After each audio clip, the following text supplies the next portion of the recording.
लष्कर ए तोयबाचा top commander Abu सैफुल्लाचा खात्मा, पाकिस्तानच्या सिंध प्रांतात त्याचा खलास, नागपुरातील संघ मुख्यालयावर हल्ल्याचा कट त्याने आखला होता.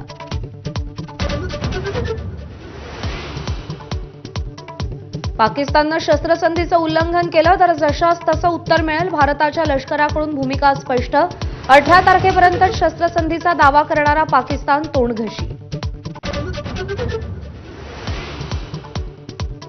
पाकिस्तानचे 42 बॉम्ब हे कुचकामी निघाले. पूंछमध्ये हल्ल्यासाठी वापरले, मात्र न फुटलेले बॉम्ब भारताकडून निकामी.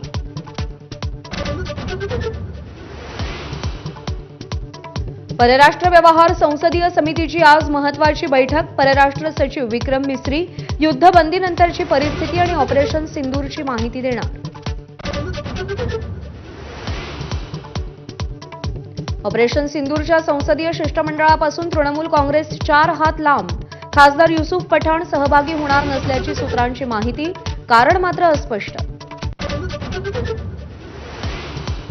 परराष्ट्र मंत्री एस जयशंकर आज 3 देशांच्या दौऱ्यावर रवाना होणार. नेदरलँड, डेन्मार्क आणि जर्मनीच्या परराष्ट्र मंत्र्यांना भेटणार.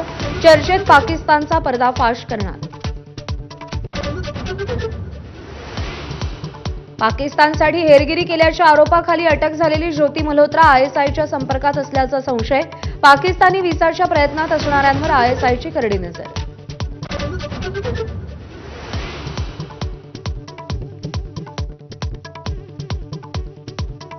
पाकिस्तानी अधिकारी दानिशचा अनेक भारतीय इन्फ्लुएन्सर्सशी संपर्क.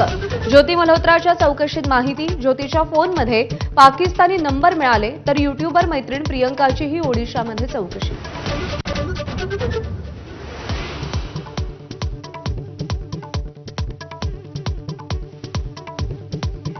मदतीचा पुढचा हप्ता देण्यापूर्वी आंतरराष्ट्रीय नाणेनिधीकडून पाकिस्तानसाठी नवीन 11 अटी. भारताशी वाढत चाललेल्या तणावाच्या मुद्द्यावरही भाष्य.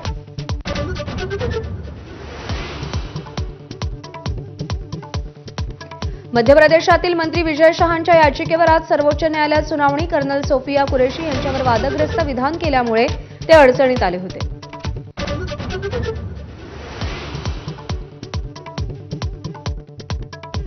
अशोका विद्यापीठाचे प्राध्यापक अली खान महमूबाबाद यांना अटक. ऑपरेशन सिंदूर आणि कर्नल सोफियांबाबत वादग्रस्त वक्तव्य केलं होतं. काँग्रेस खासदार ओवेसी आणि विविध शिक्षण संस्थांकडून अटकेचा निषेध.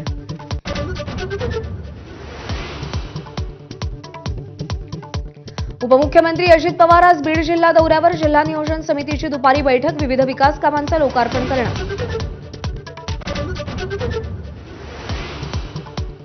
संतोष देशमुख हत्या प्रकरणात जिल्हा विशेष न्यायालयामध्ये आज सुनावणी. सरकारी वकील उज्ज्वल निकमही उपस्थित राहण्याची शक्यता.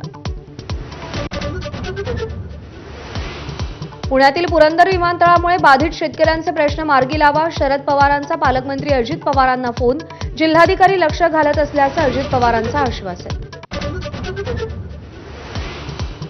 मुंबईच्या बोरिवली भागात 2 कुटुंबांमध्ये तुफान हाणामारी.